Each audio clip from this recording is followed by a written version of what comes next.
Dokter Bintang, Dokter Amira Faraznas, Dokter Maria Francisca, Mbak Vera. Nggak salah ya, nggak salah ngefans sama Mbak Rieke Diah Pitaloka. Teman-teman artis yang lain yang menjadi politisi harusnya mencontoh Mbak Rieke Diah Pitaloka ini. Karena bukan sekedar modal tenar, modal karena udah jadi artis aja, tapi emang punya ilmu, punya kapasitas dan punya kemampuan. Jika ada permasalahan yang dibawa ke DPR, jika ada masyarakat yang mengadu, jika ada rapat dengar pendapat dengan mungkin kementerian atau lembaga yang lain, memang benar-benar paham sama masalahnya, bukan sekedar ikut ngangguk-ngangguk aja.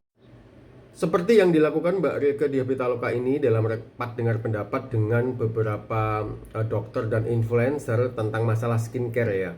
Jadi yang dipikirin bukan cuma masalah para pengusaha skincare aja yang mungkin omsetnya turun atau usahanya terganggu gara-gara di review, tapi konsumen itu sebenarnya korban yang paling harus dibela.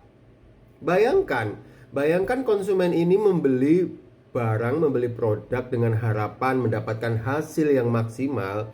Walaupun skincare itu kata orang cocok-cocokan, tapi kalau yang dijual itu tidak sesuai dengan iklannya, yang didapat itu tidak sesuai dengan apa yang diiklankan, bukankah itu juga merugikan?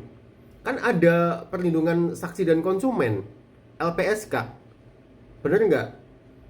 Jadi kalau ada konsumen komplain atau ada masyarakat yang komplain terhadap sebuah produk yang ternyata produknya ini, iklannya ini tidak sesuai atau produknya ini berbahaya, ya memang tugas DPR untuk menerima aspirasi masyarakat untuk diteruskan kepada penegak hukum untuk mengusut kasus ini.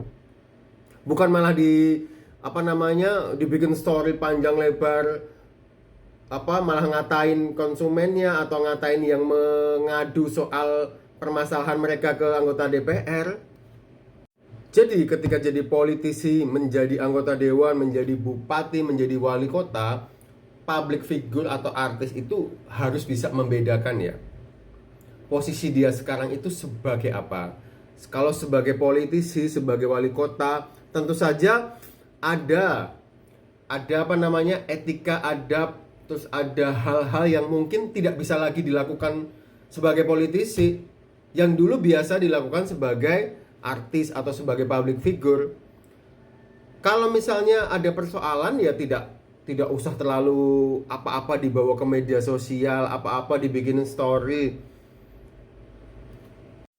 Story-nya itu seakan-akan memojokkan pihak lain gitu. Karena sebagai anggota DPR, sebagai wakil rakyat ya harus netral. Harus ada di posisi tengah, harus cari solusi. Kedua belah pihak ini harus didengarkan. Kalau memang ada unsur pidana dalam kegiatan mereview para influencer ini, ya silahkan dicari pasalnya, silahkan rekomendasikan ke aparat untuk ditindaklanjuti. Tapi jangan lupa, persoalan sebenarnya jangan sampai dikaburkan dengan persoalan-persoalan lain.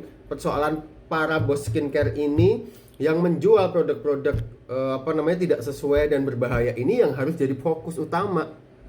Karena ini bisa merugikan masyarakat luas, dampaknya itu langsung ke masyarakat. Masyarakat sekarang, anak-anak zaman sekarang atau ibu-ibu zaman sekarang, bahkan laki-laki zaman sekarang, mana sih yang nggak pakai skincare? Ya nggak? Ini sudah seperti kebutuhan pokok yang harus dipunyai oleh masyarakat. Oleh karena itu, karena ini sudah menjadi kebutuhan masyarakat, seharusnya kita memang mendapatkan produk-produk yang aman, produk-produk yang sesuai, supaya kita ini tidak merasa ditipu.